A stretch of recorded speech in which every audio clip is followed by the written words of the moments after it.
کنتم خیر امت اخرجت للناس تعمرون بالمعروف و تنہون عن المنکر۔ محترم ناظرین اور معزز سامعین اکرام، اللہ رب العزت نے اس امت کی تعریف کرتے ہوئے بتایا کہ تم ایک بہترین امت ہو،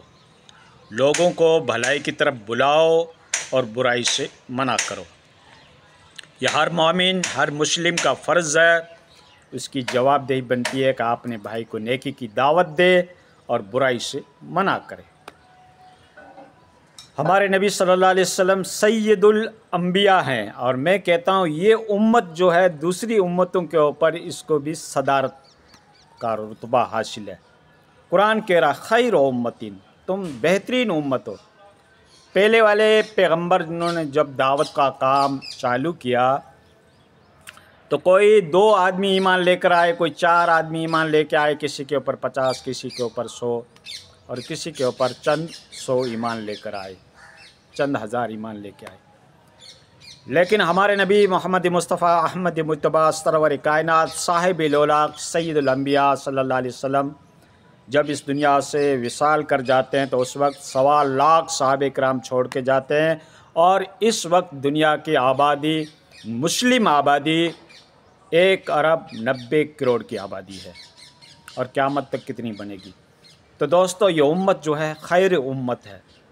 اور اکثر امت ہے، اور تمہارا کام بھی اللہ رب العزت نے بتا دیا کہ تم لوگوں کو بھلائی کا حکم دو، بھلائی کی طرف بلاؤ اور برائی سے منع کرو۔ ایک حدیث کے اندر ہے تم میں سے اگر کوئی برائی کو دیکھے تو اس کو زبان سے روکو، اگر زبان سے روک نہیں سکتے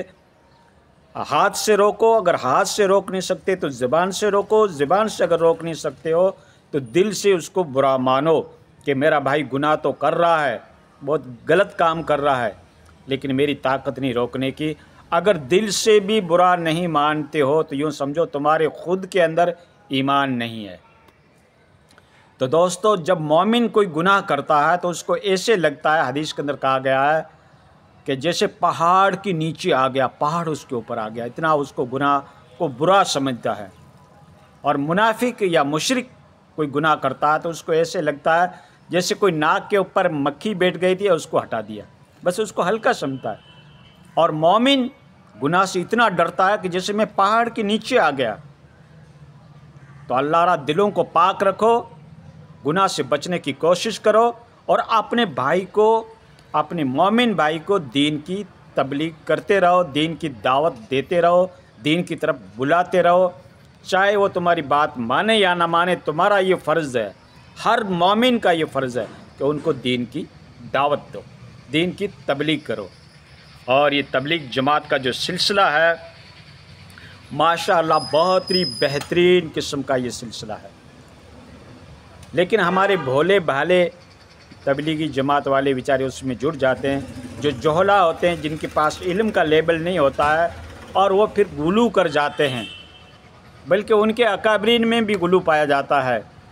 وہ بھی کچھ ایسی باتیں کہہ دیتے ہیں جو قرآن کی آیات ہے جہاد کے بارے میں یا دیگر احکام کے بارے میں، وہ لا کے جماعت کے اوپر فٹ کر دیتے ہیں،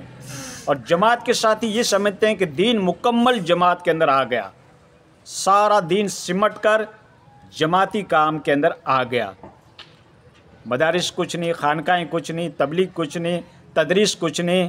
اور جہاد کچھ نہیں، دین جو تھا وہ سارا گھوم پھر کے جماعت کے اندر آ گیا۔ یہ غلو ہے، یہ حد تجاوزی ہے۔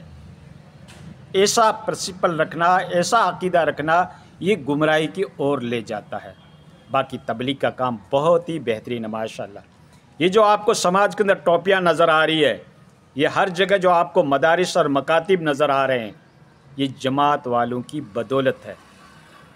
جب انہوں نے دین کا کام چالو کیا تب لوگوں کے اندر ایک دین کی فکر پیدا ہوئی، ایک تڑپ پیدا ہوئی کہ دین کیسے سیکھیں، کہاں پہ سیکھیں، کیا اس کی سستائیں ہونی چاہیے، کیا اس کے ایجوکیشن سینٹر ہونے چاہیے۔ جب دین کی اصل ضروریات ان کو محسوس ہوئی تب لوگوں نے مدارس کھولنا چالو کیا، مکتب کھولنا چالو کیا، اور جماعت سے جڑنے لگے۔ تو دوستو اگر مدرسے میں دین سکھایا جاتا ہے تو یہ بھی تبلیغ ہے، آپ کسی کو مسائل و مسائل سکھا رہے ہیں، یہ بھی تبلیغ ہے، آپ کسی کو دین کی بات جا کر پہنچاتے ہیں تو یہ بھی تبلیغ ہے۔ اور یہ جو مروجہ تبلیغ جو ہم دیکھ رہے ہیں یہ بھی ماشاءاللہ بہت ہی بہترین ہے۔ تبلیغ کی برکت سے لوگوں کے اندر دین کی جاگرتی پیدا ہوتی ہے، ایک مومنٹ، ایک بیداری اور ایک ایولیشن دین کے اندر پیدا ہوتا ہے، دین کی بڑھوتری ہوتی ہے اور احکام شریعت لوگوں کے سمجھ میں آتے ہیں۔ تو دوستو، اگر آپ جماعت میں جا رہے ہو تو علماء کرام کی عزت کرو، ان سے دین سیکھو۔ تم ایک دین کو سیکھنے کے لیے نکل رہے ہو، ایسا نہیں کہ تم دین کے ٹیچر بن کر ٹیچنگ دینے کے لیے نکلے ہو، لرننگ کرانے کے لیے، لوگوں کو سکھانے کے لیے نکلے ہو۔ یہ مت سمجھو، اپنے آپ کو طالب علم سمجھ دو، اپنے آپ کو دین کا طلبگار سمجھو کہ میں کوئی بڑا ابھی مبلغ نہیں بنا ہوں، میں ایک تبلیغ کا کاریہ کرتا ہوں، ممبر ہوں، کام کر رہا ہوں، اللہ کے راستے میں نکل رہا ہوں، اللہ کی رضا کے لیے نکل رہا ہوں، اللہ کی خوشنودی کے لیے نکل رہا ہوں، اللہ میری بخشش فرما لے اور میں کچھ دین کی باتیں سیکھ کے آؤں گا، اس نیت سے آپ نکلو۔ اب دوسروں کو انسٹرکشن مت دو، دوسروں کو خالی دعوت دو۔ مسئلہ مسائل تو آپ بتا ہی نہیں سکتے کیونکہ آپ کے پاس وہ علوم عالیہ نہیں ہیں۔ ایک مدرسے میں بچے کو عالم بننے میں 16 سال لگتے ہیں کم سے کم، تب وہ نحو، صرف، منطق، فلسفہ، بلاغت، فصاحت، تفاسیر، تراجم یہ جا کے سیکھتا ہے اور دین کے اصول سیکھتا ہے۔ نحو، صرف یہ اصول ہوتے ہیں، اصول اور مبادی سیکھتا ہے، تب جا کے ان کو دین کا پورا انٹرپریٹیشن بیان کرتا ہے، دین کی تفصیلات وہ ایک عالم بتا سکتا ہے۔ عالم کہتے ہیں جانکار کو، دین کا جانکار ہے۔ تو دوستو، اس دین کے جانکار بننے میں تو بہت ٹائم لگتا ہے۔ باقی آپ جو آپ کو بات معلوم ہے، اتھینٹک معلوم ہے، وہ آپ لوگوں تک پہنچاتے رہیں اور نماز کی طرف بلاتے رہیں جو اسلام کا اہم فرض ہے۔ روز محشر کے جہاں گداز بود، اولی پرشش نماز بود۔ تو دوستو، جماعت کے اندر غلو تو ہوتا ہے، اس بات کا انکار نہیں کیا جا سکتا، یہ تو ماننا پڑے گا دوستو، کیونکہ اس میں اکثر و بیشتر جوہلا جڑتے ہیں اور ہمارے جماعت کے جو اعلیٰ حضرت ہیں وہ بھی کبھی کبھی ٹرک سے اتر جاتے ہیں، غلطیاں کر لیتے ہیں۔ میں تو نہیں کہہ سکتا ایک چھوٹا منہ بڑی بات ہوگی، لیکن اس وقت ایشیائی ممالک کے اندر سب سے بڑی علمی پرسنالٹی جو ہے، علمی شخصیت جو ہے، وہ حضرت مفتی تقی عثمانی دامت برکاتہم کی ہے۔ ان کا خود کا یہ کہنا ہے کہ کچھ غلو ہو رہا ہے، کچھ ذرا صبر و تحمل کے ساتھ، غور و فکر کے ساتھ اس کے اوپر غور کرنا چاہیے کہ کچھ باتیں جو ہے جماعت والوں کے یہاں غلو پایا جاتا ہے۔ اور مفتی صاحب نے جب یہ بات کہی اور یہ کہا کہ دونوں جماعتیں برحق ہے، جو علماء کی جماعت ہے، مجلس شورا کی جماعت ہے اور جو یہ جماعت ہے، دونوں حق کے اوپر ہے، تو اس کے اوپر ہمارے ایک تبلیغی بھائی نے پورا ویڈیو ہی بنا دیا اور آپ نے آپ کو پتہ نہیں کیا سمجھتا ہے، کہاں راجہ بھوج اور کہاں گنگو تیلی، ٹھیک ہے۔ ایک وہ علمی شخصیت جو پوری دنیا کے اندر مشہور، صرف ایشیائی ممالک میں نہیں، اس وقت حضرت مفتی تقی عثمانی صاحب رحمۃ اللہ جو دامت برکاتہم ہیں،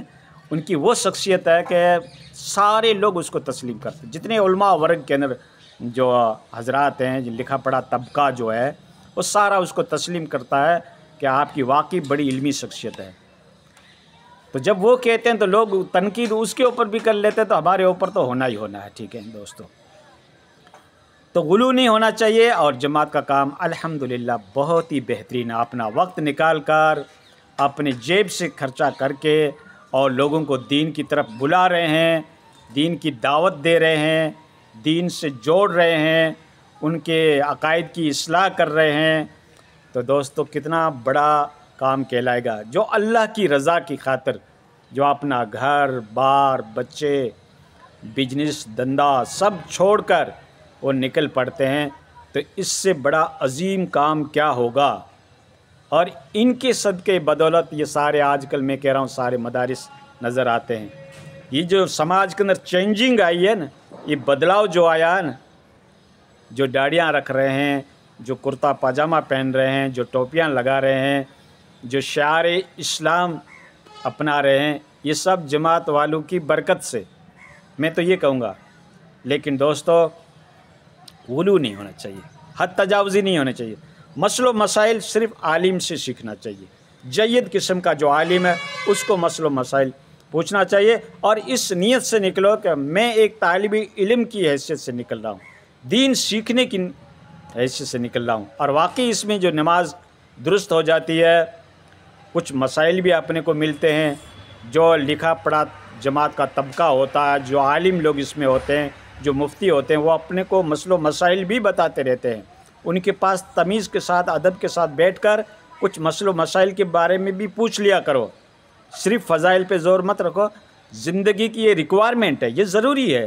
اشد ضروری ہے کہ ہم مسئلہ و مسائل بھی سیکھیں، ہاں فضائل کے ساتھ مسائل بھی سیکھیں۔ اس میں علماء اکرام رہیں گے تو آپ کو مسائل بھی سکھائیں گے، اور علماء اکرام کی عزت کیا کرو، ٹھیک ہے نا؟ وہ عالم ہیں، آپ کے استاد ہیں، آپ کو ٹیچنگ دیتے ہیں، آپ کے ٹیچر ہیں، تو اس کا جو ہے نا ادب کرنا بہت ہی ضروری ہے۔ اللہ تعالی ہمیں ان باتوں کے اوپر عمل کرنے کی توفیق سے نوازے۔